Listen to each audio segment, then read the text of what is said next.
We're going to continue to grow as a state. We're going to continue to grow in Southern California. The need for infrastructure improvement, this lends itself right into the queue that I think Californians are looking for. This project will complement the overall vision of transportation in LA County. This is a shovel-ready project. We've overcome the major hurdles already. They're in place. We have the components for success. I'm really excited to unveil this ridership and revenue survey. It confirms what we all knew and highlights why this project is so viable. Our leaders recognize the value added of moving this project forward. The ridership study numbers alone give me great confidence that we are on the right path. And we look at the Northeast Corridor as the #1 in America as far as ridership. And these numbers that we're getting rival that. I think that brings a lot of confidence for investors and participants in a public-private partnership of a high desert corridor. For the private sector to have an interest in a project like this, a P3 project, you have to give them not only ridership numbers, you have to give them predictability in the environmental and the project design. So things like route and environmental documents, I think is the perfect opportunity for government. That's what we should be bringing to the table, and that's part of the partnership. From that, we build confidence through ridership numbers that the private sector can say, okay, I'm ready to invest. I'm ready to build this and operate it and make a profit. So I think it certainly bodes very well for getting their attention. So having these two economies, these two regions from Las Vegas and Los Angeles area with tighter connections and greater accessibility, the agglomeration will be fantastic from an economic standpoint. In addition to the construction jobs, there will be other industries that will be able to grow and develop and really heighten and advance the strengths of both regions. I think the economic benefit can't be understated for both communities. This creates additional pathway, which adds value to the project. So it's a real benefit, not only for mobility, people going to Las Vegas, but potentially even for goods moving east out of our region. The beauty of this is the long-term opportunity for developing within manufacturing and logistics. Metro is well positioned to feed into the system and take some pressure off of the I-15 and the current freeway routes from Los Angeles to Las Vegas. Being a hub between the California high-speed rail and an express west to Las Vegas, it really opens the door to an interstate connectivity. This brings together and answers really a need that Southern California is demanding, and it really frees other assets that are being impacted, as we spoke about earlier. I want LA County to be a destination, but I also want LA County to be a destination where people have options on other areas to go to, such as Nevada. And that's why Nevada and Las Vegas have partnered with us on this, because they recognize this as a win-win for both the LA County region, but also for Nevada. Welcome, everybody. We hope to keep this as informal as possible, so please send us your questions during the presentation, and we will get to as many as we possibly can. Today I'm representing the High Desert Corridor Joint Powers Authority as one of their consultants. And my previous background, I used to be the head of the Los Angeles County Transportation Commission, AC Transit in the Bay Area, and Seattle Metro. If we can turn to the next slide, please. What we've got here is a map of the area that we're going to be talking about today. For those of you that are not from the Southern California area, this is an area that is the second largest metropolitan area in the United States. The distance between Las Vegas to Victorville, for example, the first segment of what we're talking about is about 190 miles. That has been focused on by a private company, Express West, to date. And the High Desert Corridor Joint Powers Authority has been focused on the 60-mile segment between Victorville and Palmdale that you see on the map. The connection between that project and the existing Metrolink commuter rail service that serves 6 counties in the Southland of Southern California, as well as the future planned California High-Speed Rail Authority project, the first phase of that going from the San Francisco Bay Area down to the LA Anaheim area. The purpose of this particular project that we've got here today is for the first time to look at the entire corridor. all the way from Anaheim to LA to Burbank to Palmdale to Victorville to Vegas, and to see what that corridor looks like in terms of potential ridership and revenue for a high-speed rail line. For those of you who are not familiar with the area, the way of getting to Vegas today for Southern Californians primarily is by automobile, and there's only one road, Interstate 15, that's represented there on the map, that of really how to get there, and it can be unbelievably congested. So this is a heavily used route that is subject to tremendous delays and disruption depending upon the day and the time of day that you go in a given week. First, I want to introduce to you the High Desert Corridor Joint Powers Authority. It was formed in 2006 by the counties of San Bernardino and Los Angeles. And it should take a moment here to talk about what a Joint Powers Authority is in the state of California. It basically is a new unit of government that has all the powers of the two units or multiple units that get together and say we want to focus on a given project, but the powers of those two counties come with it. So it's a created entity that has powers to undertake the tasks necessary to get the job done. The purpose of the Joint Powers Authority, when it was first created, was to develop a multi-purpose corridor for that 60-mile segment that I showed you in the previous map, from Palmdale to Victorville and Apple Valley and Adelanto. And this corridor would have several components. In addition to the high-speed rail, it would have a highway component and a green energy component and an active transportation component. The key stakeholders in this, in addition to the two counties of San Bernardino and Los Angeles, are the two regional transportation agencies, the San Bernardino County Transportation Agency and the LA County Metro. And in addition, there are several cities that are involved, as well as several state agencies, including Caltrans, the California High-Speed Rail Authority, and the California State Department of Transportation. And then regionally, in Southern California, SCAG, the Association of Governments, and Metrolink, the regional commuter rail service, have also been involved, as well as the private entity Express West, which has been working on the Victorville to Las Vegas high-speed line for some time now. I now want to just summarize what you've heard from the elected officials on the primary benefits that we see from bringing high-speed rail to this corridor from Southern California to Las Vegas, Nevada. First is congestion relief. I mentioned earlier, for those that have traveled that route, it can be a bear, and this would be a significant benefit. Secondly, with high-speed rail, the connection could occur within less than 2.5 hours.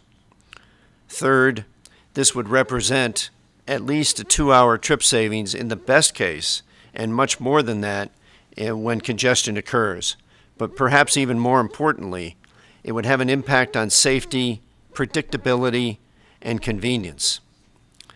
The project itself will stimulate economic development, not only from the construction that's associated with it, but perhaps more importantly, when you bring two metropolitan areas together within a 2.5-hour high-speed rail link, there is an economic effect called agglomeration that occurs, which has an exponential effect on the economies of the two metropolitan areas involved. And next, we think with the numbers you're about to see, that we think this will be of significant interest to the private sector and encourage private investment in this particular project.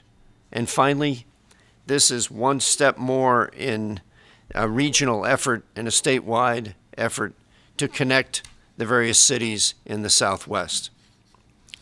At this point, I want to introduce one of our members of our consultant team, Karen Hedlund.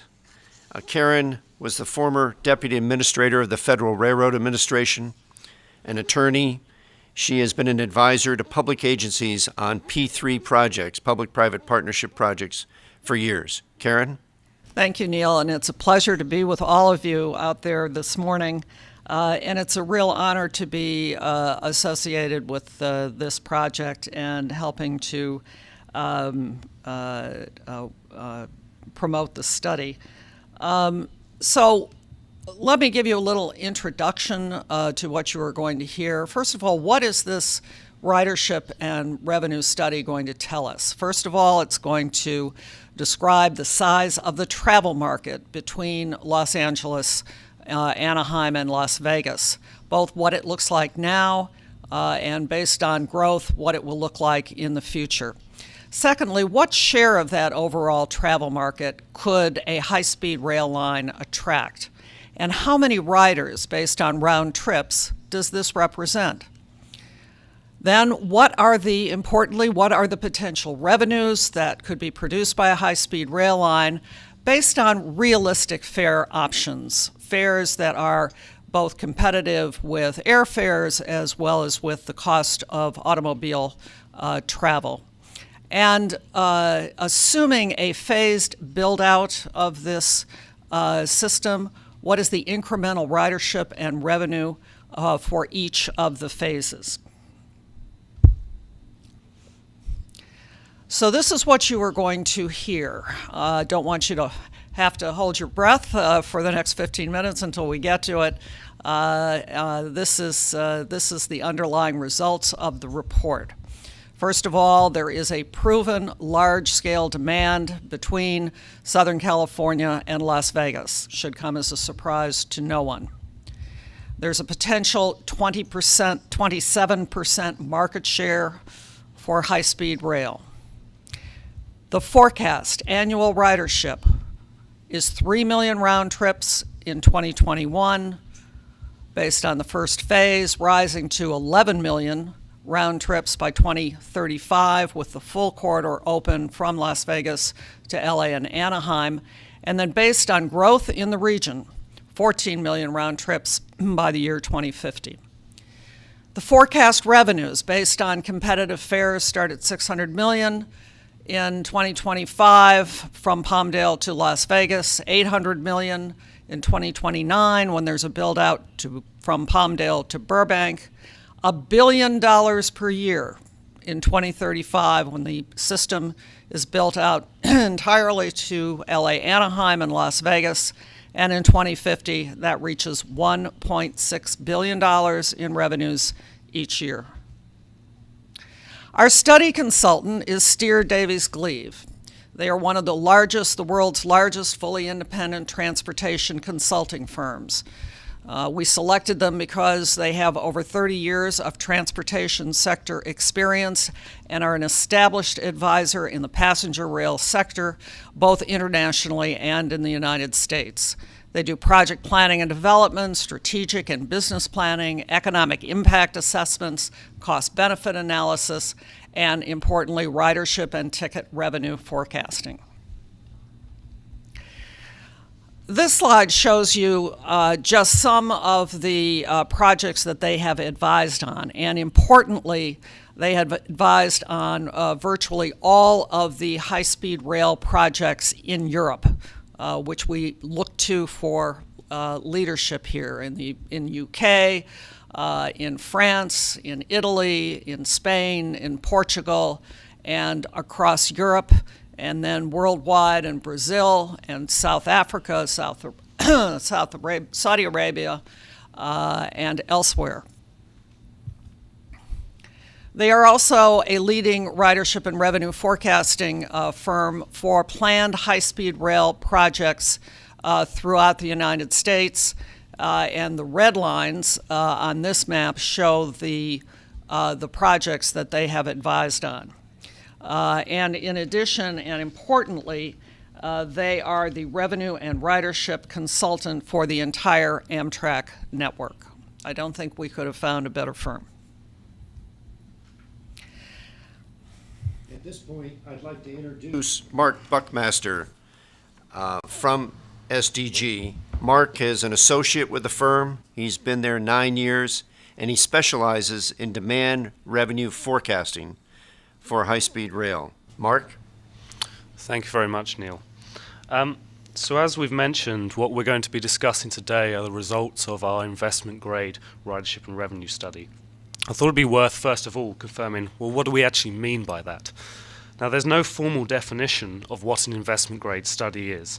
They're characterized by the quality of their inputs and the robustness of their outputs. And in particular, this means that it's important for us to have recent primary observed data for all key components of our work. And this is something which has certainly been a key focus for us here. So I'm going to take you through now a summary of our approach and ultimately the evidence on which our projections are based. So firstly, let's take a look at the current travel from Southern California to Las Vegas. According to the Las Vegas Convention and Visitors Authority, there was almost 43 million visitors to Las Vegas in 2016. Now, this is a very large number, but it's actually a conservative number from the perspective of the total amount of visitors that go to Las Vegas. The LVCVA figures exclude, for example, under 21s, and it also focuses in particular on people staying at hotels and motels, mainly on the Strip and downtown. So we'll come back to this when we talk about the wider in-scope market for this service later on. Now, of the market to Las Vegas, California is the single largest market. It accounts for almost a third of all the visitors traveling to Las Vegas. In addition, there are many international visitors who travel via California prior to going to Las Vegas. And each of these groups have potential to be attracted by high-speed rail. There are two key options really for people today looking to travel between California and Las Vegas. The vast majority travel by road, as Neil pointed out, with the I-15 being really the only option for people to travel along. Now, while in uncongested periods, travel can be just 4 to 6 hours, depending on where in Southern California you might be going to. In peak times, this can be significantly longer. Now, when we talk about peak times here, we're not talking about a standard commuter peak that you might have for other systems. We're talking about peak with regards to visitation to Las Vegas, which in particular is Fridays going northbound and Sundays going southbound. Now, the alternative, say, is by plane, which approximately 10% of visitors from California, Southern California, currently choose. Now, the High Desert Corridor project explicitly seeks to offer a credible alternative to both of these groups. Now, when undertaking our analysis, we've considered the development of high-speed rail in distinct phases. The first phase would seek to get the line out to Palmdale, the second phase then onto Burbank, and finally onto LA and Anaheim, with also a potential connection in future northbound with the California high-speed rail services. Now, this phase-in has been developed based on the plans of Express West and California high-speed rail, but also been developed to try and demonstrate the potential of each phase to aid future investment decisions. In particular, we assume an earlier opening of the line to Burbank than is assumed within the California high-speed rail project, as I say, in particular because our analysis highlights the significant potential of this stage. So for each of these elements, how do we actually go about forecasting how much high-speed rail could actually capture? As we've noted, and as anyone who's been there will know, Las Vegas is a very unique place, and it's absolutely right that we want to consider that. However, when we're looking at producing forecasts here, we want to ground our analysis in proven practices based on transportation demand theory that's applied across the world. And that's exactly what we've done. So we look at this in 5 distinct steps. Firstly, what is the size of the in-scope market, that's the market that's traveling today, that high-speed rail can potentially serve? Secondly, how will that market grow in future? Thirdly, how much of this market can high-speed rail actually capture at any given fare? And then how much additional ridership might be induced by the presence of the high-speed rail service itself? All of this then goes together to produce the overall forecast. So I quoted to you before the figure from the LVCVA regarding total visitation to Las Vegas. But as I said, the potential market for high-speed rail is actually quite a bit wider than that. Of course, the LVCVA numbers are a very important component, but we're also interested in the potential market of under 21s and also those visiting friends and relatives beyond the core destinations on the Strip. Also, we've got a contraflow movement. There are plenty of residents in Clark County, Las Vegas, who visit California regularly, and this is not an insignificant market at all. High-speed rail has the potential to serve all of these markets. Now in figure 1 here we show some of the historical trend in ridership that we've seen to Las Vegas. Certainly we base this on total ridership just to show you that this is the most rich source we have. The in-scope, as I say, is slightly different from this, but this gives you a general idea of how the Las Vegas market has grown historically. And it's grown incredibly strongly. Over the last 40 years or so, you've seen growth of up to 5.7% over many of those years, with really the visitation constrained by the availability of rooms, not the demand. Indeed, there's often a lot of additional demand that would like to travel to Las Vegas that perhaps hasn't been able to. In future, when we're looking at how this might grow, we look at a combination both of the demographic changes that are expected in the region, but also the behavioral changes in terms of the propensity to visit Las Vegas. And our expectations that we base our projections on of future growth, while certainly robust, are somewhat more conservative than has been seen in the market historically. To help us understand how people will respond to high-speed rail, a significant amount of primary research has been undertaken. We've undertaken looked at cell phone and GPS data to understand the existing travel patterns that people between these two areas make today. We've also undertaken significant primary research of individuals across California and Nevada to understand their behaviors. So this has included conducting a number of focus groups to really help us look in detail at what are the important factors that people consider when they're making their travel choices. And that then fed into an extensive quantitative state of preference exercise, which we conducted in multiple avenues. Firstly, at the Yermo Agricultural Inspection Station, which is the point where all vehicles must pass through on the border between Nevada and California. Secondly, at MGM properties across the Strip. So as people checked into their hotel, they were given our survey to complete. So we were able to access a very wide range of people from this. Also at the Las Vegas Convention Center to target business travelers, and finally an extensive online panel of residents of both California and Nevada. So this gives us an incredibly rich source of data. Now for those who are not familiar with stated preference, respondents are presented with a series of choice cards presenting alternative options for travel and asked to say which they would choose under different circumstances. By varying the options that people see, this helps us to understand what is important to people and what are the trade-offs that they make. It is directly then from this analysis that we are able to forecast the capture that high-speed rail might be able to have. We use binary choice models directly using the inputs from these extensive surveys.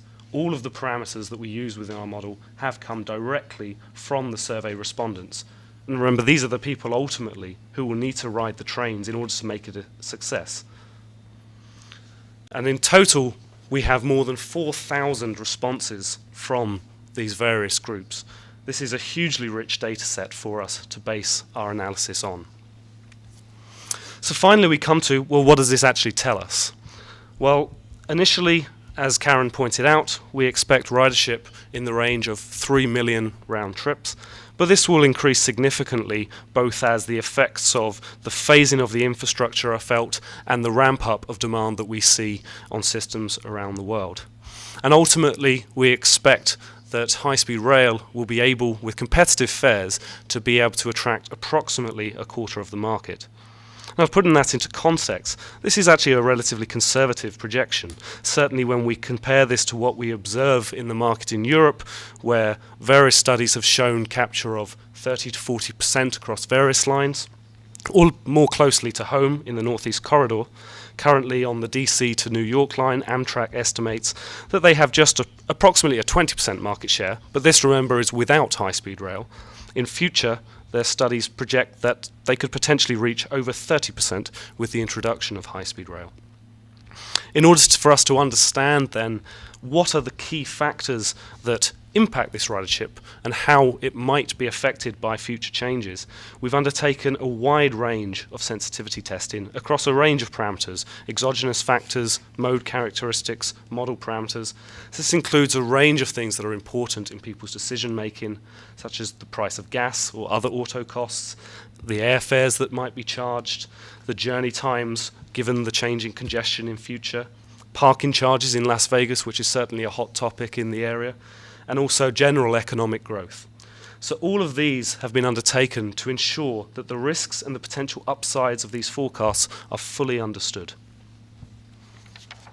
So in summary, between California and Las Vegas, there is a very large proven demand. We forecast that high-speed rail has the potential to be very attractive to people traveling both by auto and air today. This has been developed based on our significant volume of primary research that's been undertaken and has been subjected to a wide range of sensitivity tests to demonstrate the robustness and the resilience of these forecasts. Thank you, Mark. So to summarize, we've got a critically important project here from the point of view of congestion relief, safety, reliability, convenience, as well as the economic development benefits that are associated with it. Secondly, the environmental work on this project has been completed. We've got a high degree of interest in this project at all levels of government: federal, state, regional, and local. As you've heard today, the revenue and ridership, investment grade revenue and ridership study has been completed. And we expect the private sector to be very interested in these numbers, and the next step for us will be to begin those conversations. So that's the good news. If we turn to the next slide, for those of you that want copies of the report, let me first say that we e-blasted the press release associated with this webinar at 7:45 this morning, and you can contact me if you have any follow-up questions or what have you. In terms of getting copies of the video as well as copies of the report, we've put the URLs and the links there for you to access. Okay, we're now at the question and answer session. We want to make this as informal as possible. We've received a variety of questions. The first one we've received is, how long did it take to do the study? Mark? So the study was conducted principally over a 6-month period, with the particular focus on that over gaining as much primary data as we can over an extended period of time, so that we're not being biased by data in a particular day or whatever it might be. So that's the extent of the study. Another question we received was, is this investment grade, and what does that involve? And I think you touched on this, but could you go over that once more, Mark? Yes, absolutely. So firstly, this very much is investment grade. And as I said in my earlier slide, there are no formal definitions of what investment grade means, except that ultimately we are saying that this is something that quantifies all of the uncertainties and the risks, and we recognize it as a sound basis for making an investment decision. Another question we've got is, what other high-speed rail projects has SDG studied around the world? Again, this was touched on in the presentation, but Mark, do you want to add to that?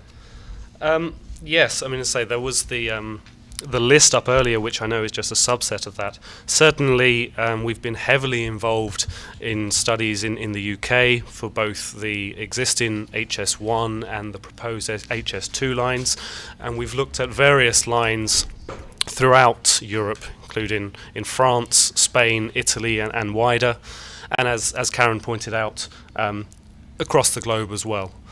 So we're a firm that is involved in high-speed rail forecasting, not just in the US, but really across the entire globe. Another question that's come in for you, Mark, is how was the cell phone data extracted? Yes, so there were two sources of data, and we used this to develop our base matrices for the travel that is taking place today. So when we're looking at this, we're not just looking at a single number, just everything from Southern California to Las Vegas. We break this down into constituent parts of where people are coming from. The people coming from various areas around Anaheim, around Los Angeles, in the Inland Empire.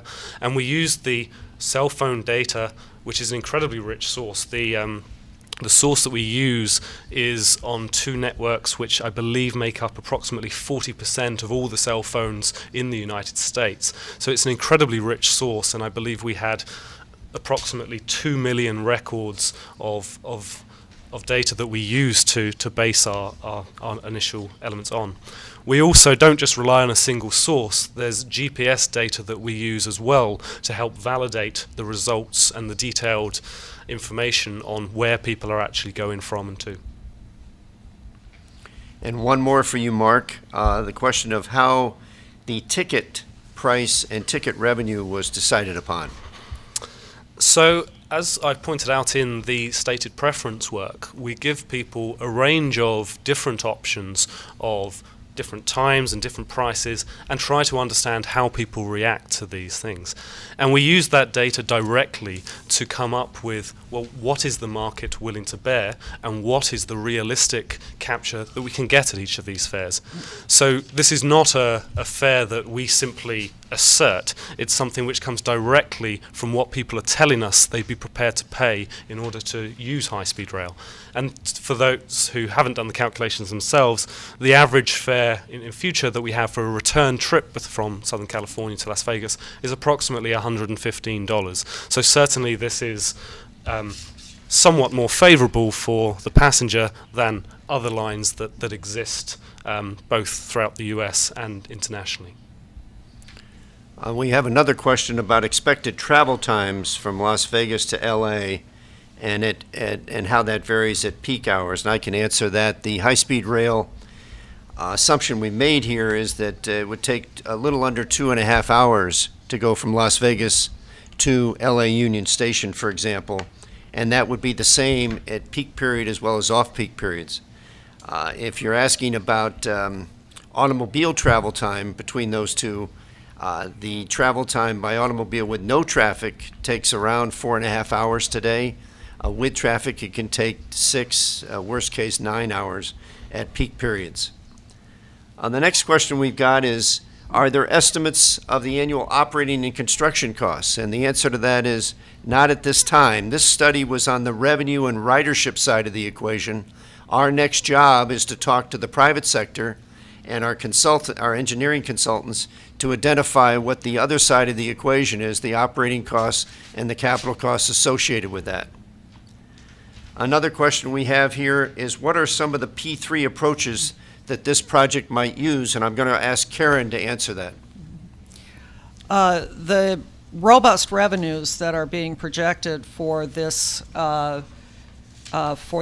entire corridor suggest that a good portion of the cost of the corridor could be paid for from revenues, which gives an opportunity for the private sector to make proposals, to build and operate train service on this corridor, and to contribute to the cost of construction, as well as to be able to recover their operating costs from the rail revenues. Whether the entire cost of the entire corridor, both capital and operating, could be recovered through ridership is something that needs to certainly be looked at in the future. Express West has a plan for a fully private operation and with revenues paying the cost of the construction through to Victorville. And so then the question that we will be examining with the private sector is how much of the rest of the corridor could be paid for from private revenues. In addition to revenues from ridership, there are also transportation-oriented development potential from that would accrue to the private sector, and proceeds could be used to pay for the project, having to do with development around the stations on the corridor. And that is certainly something we see the private sector doing with rail projects throughout the country today, including in Florida, the new project, conventional 110 mile an hour speeds from Miami to Orlando, and the project planned, which is high-speed rail in Texas, also to be developed privately from Dallas to Houston. Thank you, Karen. Another question we've got here is a question about whether the right-of-way from on the Victorville to Las Vegas segment has been obtained. And my understanding from Express West is that the answer to that is yes, that agreements have been reached with the Bureau of Land Management to provide that right-of-way adjacent to Interstate 15. Another question we have is asking about the opening year that we have in the report of 2021. Is that realistic? And I would say that it's possible. In other words, we wouldn't have put it in if we didn't think it was possible.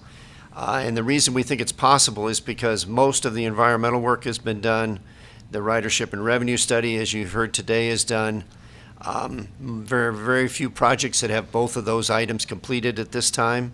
So we think it's conceivable to get that done at that time. If there is a delay, these numbers would push out 6 months or a year or what have you. But we think it is doable in a 5-year period.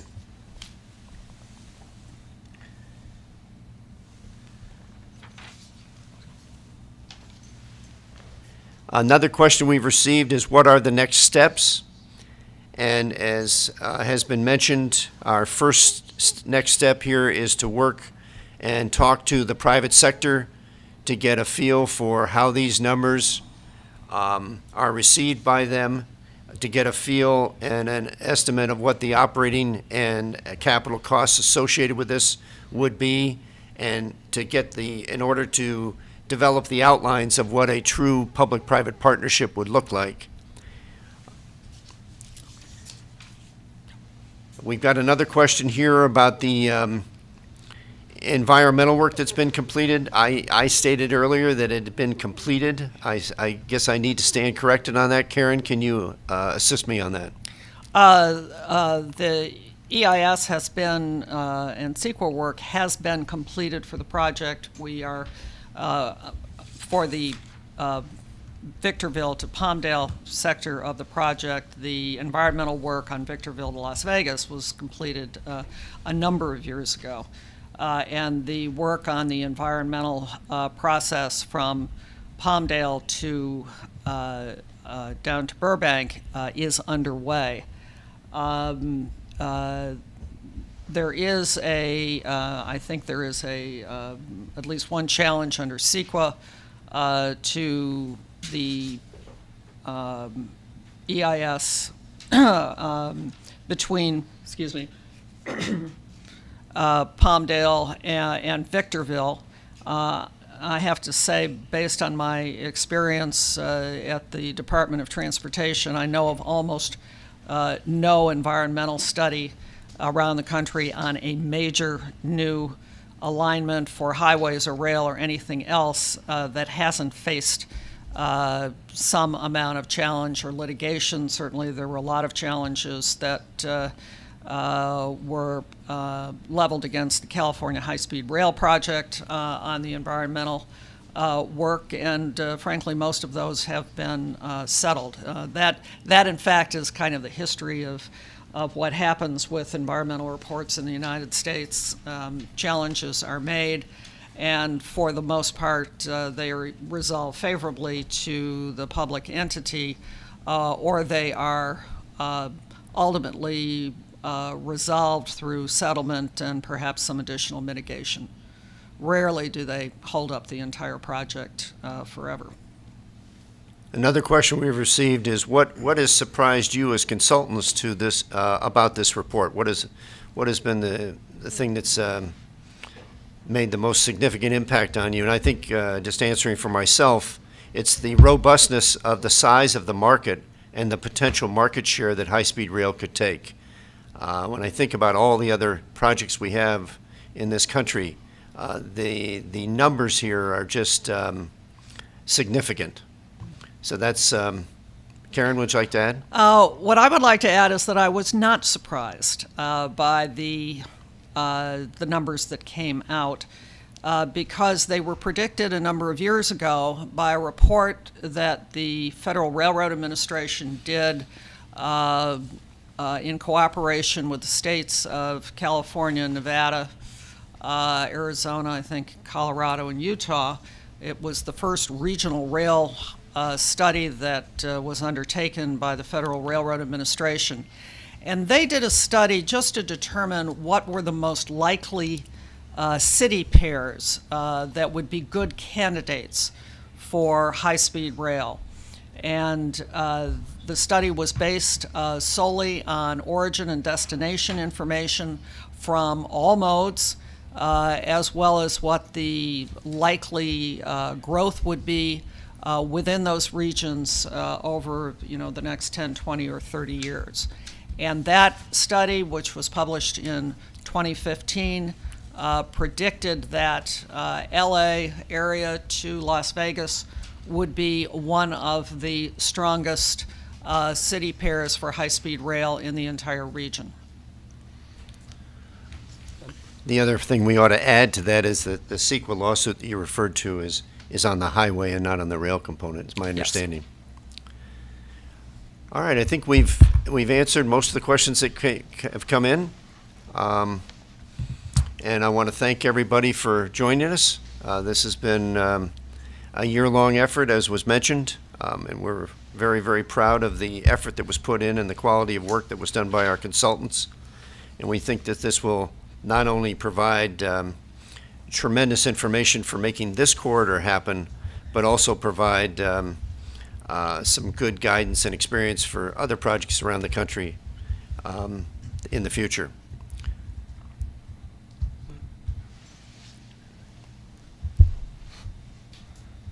All right, in terms of next steps, we're going to be sending out an email by the end of the week containing links to the video recording of today's webinar. You see the link on the screen currently, so you will be able to utilize that to view the full recording. And we'll also include additional links to materials referenced during the presentation. If you did not receive an invitation to today's event and just found out through someone else, that means that you're probably not in our email contacts list. So we highly encourage you to use the Register for HDC JPA Updates link shown on the screen. It's a tinyurl.com/HDC JPA registration. Very important, so you receive the follow-up email and any future updates. We thank you again, appreciate your time, and coming and joining us so early on a Thursday morning. We look forward to continuing communication with you. Thanks.